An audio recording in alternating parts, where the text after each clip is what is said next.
We're in court today because I'm suing my former roommate for breaking my TV. Okay, so that's the $425 value? Yes, Your Honor. Okay, and how did he break it, sir? So it started, a scuffle ensued once he came home after a corporate event that he was attending.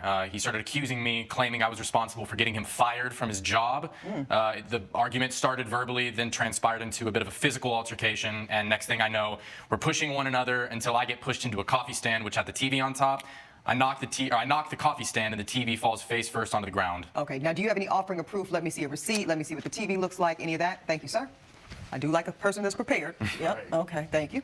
Okay, I see this is the cost of the television. This is, oh, that's the actual television. No bueno. I guess what's missing, and I'll get this from you, Mr. Green, what led to y'all throwing hands on each other? Well, Your Honor, it all came back to when he actually lent me his suit jacket for a retirement party that I was attending that my company was throwing. So I went to the event, everything was going great, and it was like an indoor-outdoor venue, and just kind of out of nowhere, it started raining. And I was standing right next to my boss at the time, so I kind of offered my jacket just so that she wouldn't get too wet. And once we got inside, I shook the jacket off of all the rain, and that's when a bag of weed actually fell out of the pocket right in front of my boss and in front of, you know, all the executives and everybody that was there. And already with that haircut, it looks like you are the culprit.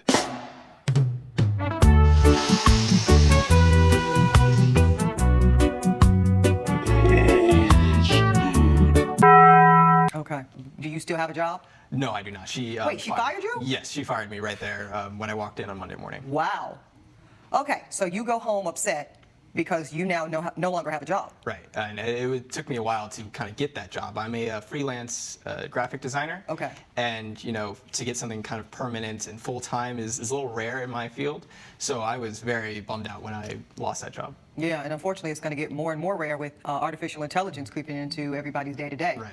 Okay, so you lose your job. Wow, hate that. Wait. You're a graphic designer and they're mad about a little bit of weed?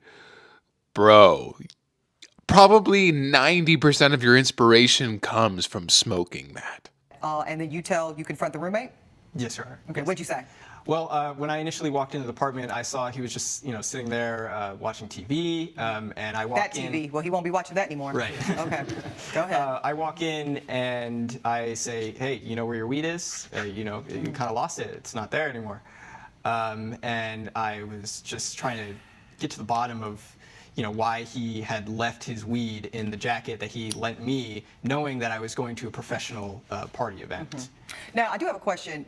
He lent you the jacket, but I want to make sure that he gave the jacket to you, not you went in his closet and just pulled the jacket. Yes, Your Honor. Yeah, I walked up to him. I was like, hey, you know, I need a jacket. So he picked which jacket to give you? Yes, Your Honor. Is that correct? Yeah, that is correct, Your Honor. Okay, and what happened? You forgot it was in there? Spur of the moment, I had forgotten after previously purchasing some cannabis and leaving it in the jacket. I put it back into my closet after I was done smoking a joint out on the balcony.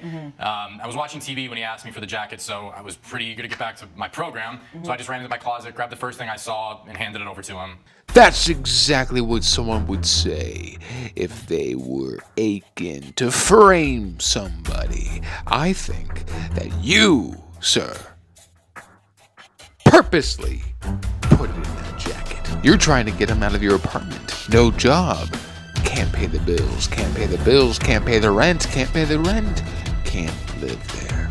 Case closed. Were you inebriated at the time? A little bit, Your Honor. Thanks for your honesty. Okay. I figured you might have been. Okay. Got it. Okay, so let me go to you then, Mr. Plaintiff. How does it go from he's upset, he comes in, bro, you know, you had me looking crazy, my boss fired me. How does it get physical? Yeah, so he basically comes at me very aggressive, throwing accusations around, saying I was responsible for him getting fired. But one thing he forgot to mention to you is that this was his third warning. He'd had 2 prior warnings, so I didn't necessarily feel as guilty as I probably would have if this had been the first instance of him getting in trouble with his boss. But I really didn't take too kindly to being thrown under the bus for something that I felt wasn't my fault. The person I am, I assume responsibility for anything that I do. I wish he would feel the same way.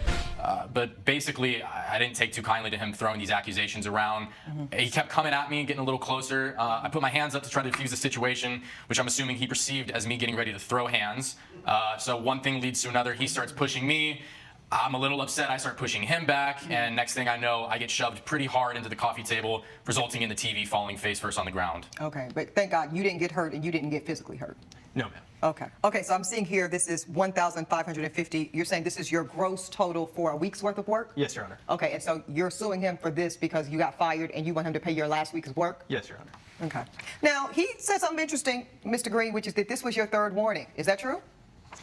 Yes, that is true. But the other 2 times kind of were a little out of my control. Okay, let's not glaze over it. What were the first 2 warnings, sir?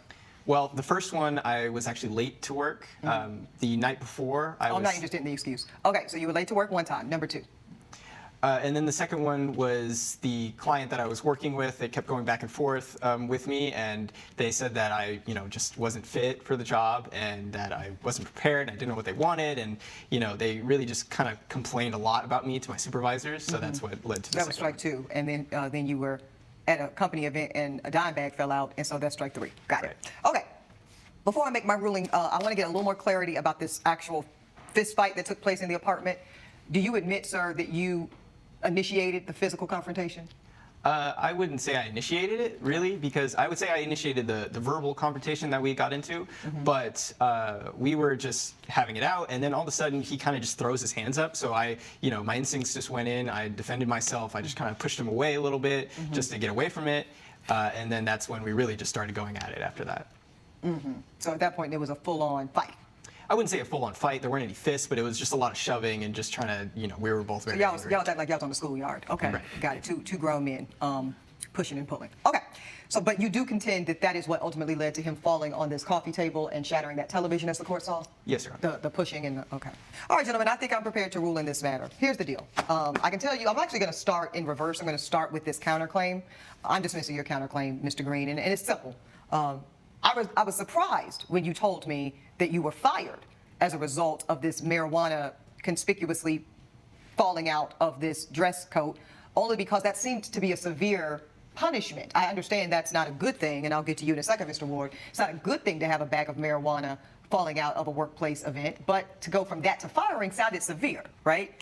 So then I hear that there's not 1 but 2 prior demerits in your professional capacity that are on you, sir. So ultimately, the reason you were fired is not because of any negligence that he may or may not have contributed, which I will get to, but really this is a cumulative effort of you just failing to show up properly at work. So you got to eat that. So the court dismisses your counterclaim.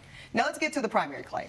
The fact that you were inebriated, Mr. Ward, does give me concern. Not because I care what you do in your own house, that's fine, but your judgment was impaired. He let you know it was a professional workplace event. That should have alarmed a sense of extra duty, I'm going to say, for you, to say, let me make sure my man is good. Let me make sure that I'm putting him in best position.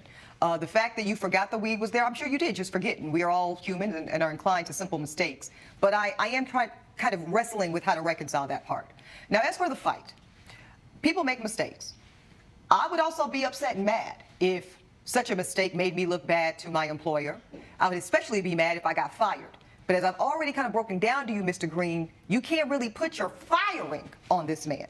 You can put strike 3 on him, but I don't think strike 3 is worthy of the level of proportionality in which you came into the house, ranting and raving and pushing and shoving to the point where this led to a shove that knocked this man's TV down. Okay? Mr. Ward, I think you've got to be a little more alert and a little more intentional when you are engaging with somebody around their career. When someone says, hey, man, I got to do something for work, you kind of need to straighten up and fly right. But I don't believe what was likely simple negligence on your part to make sure that the marijuana was not present. I don't think it is enough to account for the aggressive way in which this ultimately landed for your TV. I'm going to find in your favor. I'm going to find in favor of the plaintiff to the tune of $425. Hope you figure out a way to pay this young man. And just next time when you're already on thin ice at work, find your own dress code. Take your own responsibility to show up at work how you need to, because you're right, young man, this job market is not for the faint of heart, and I want to see people win. That's my ruling. You know what? I think this whole situation could have been avoided and calmed down over a nice joint. Oh yeah, that's good stuff. What do you guys think about this? I mean, I totally agree with the judgment because, like, he already had 2 strikes prior to this 3rd strike and you're out, you know? So he already was bringing on the poor professionalism into his workplace. So he already had a history.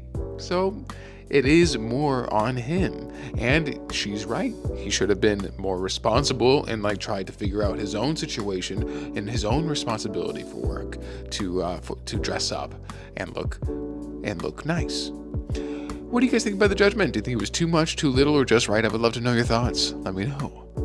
Love ya.